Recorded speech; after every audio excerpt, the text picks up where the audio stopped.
Welcome to 10-Minute Magic, a usually bi-weekly format covering news in the world of Magic the Gathering in 10 minutes or less. I am Joseph Dunlap. And I'm Joe Butcher.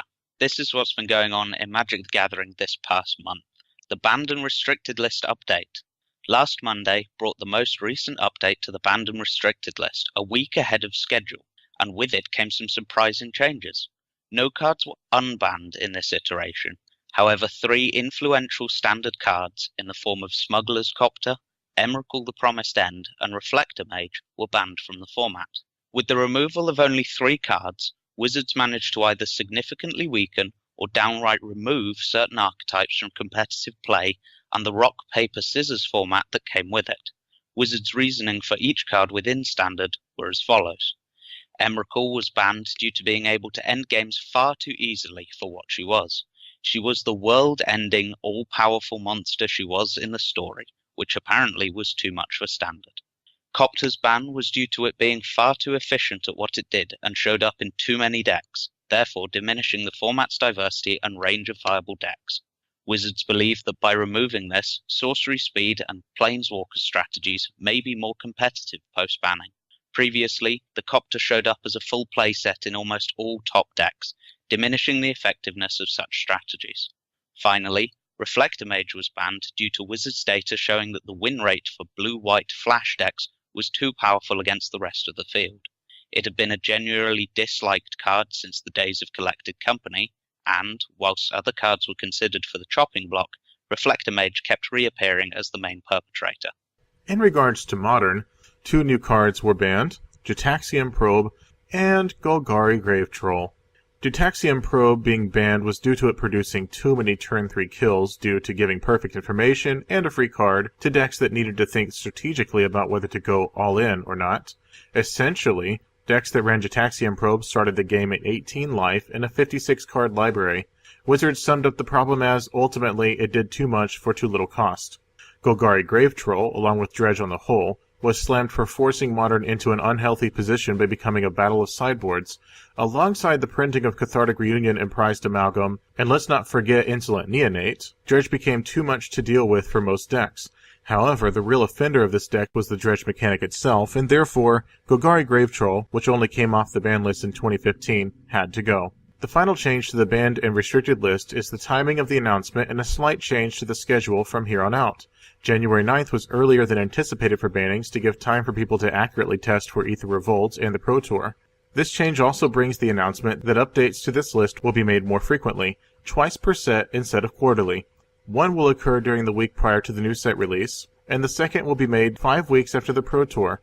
This gives Wizards a lot of breathing room in order to assess and control the meta to maintain healthy formats. Aether Revolt full set list revealed.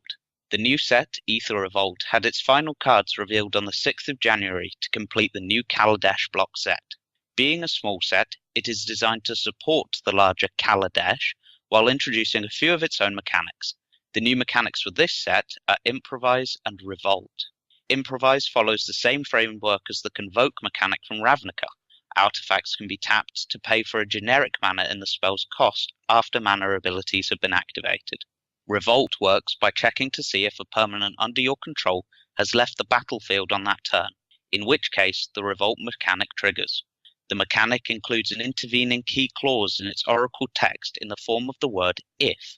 A permanent you control must have left the battlefield before the card with Revolt is triggered, otherwise it will not occur.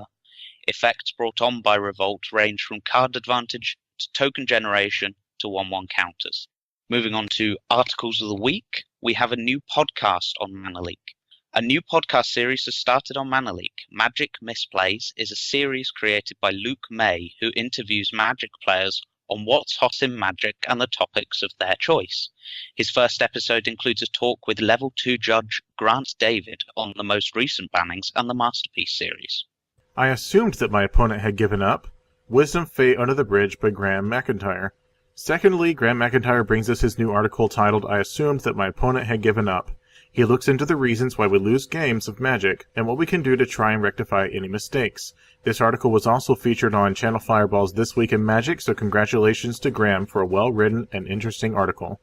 Our final article this week comes from Joseph Dunlap, titled Kaladesh Standard Budget Magic Deck, Mono Black Foundry. In another of his budget deck articles, Joseph this week introduces us to a mono black deck based around Noxious Gearhulk and the buffing pair of Foundry Inspector and Chief of the Foundry.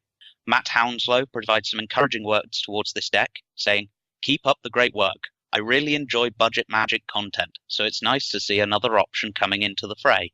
On Reddit, Sad7 Statue says, "Thanks for the list. I've been looking for something cheap to play on mtgO to get some practice in. I was able to make a list pretty close to your budget version for 6 ticks, and I can't wait to try it out. It feels awesome to put up a fair fight with a budget list." This list, believe it or not, costs 3 ticks on Magic Online. 3 ticks. My last one cost 5.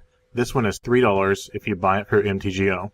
I look forward to updating it for the new set, and I also, as Matt Hounslow says, I enjoy coming into the fray with budget decks because MTG Goldfish is known for having around $20 to $30 decks online.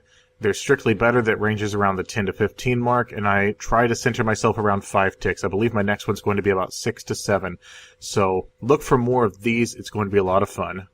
Unfortunately, that's it for this week. Thank you very much for listening.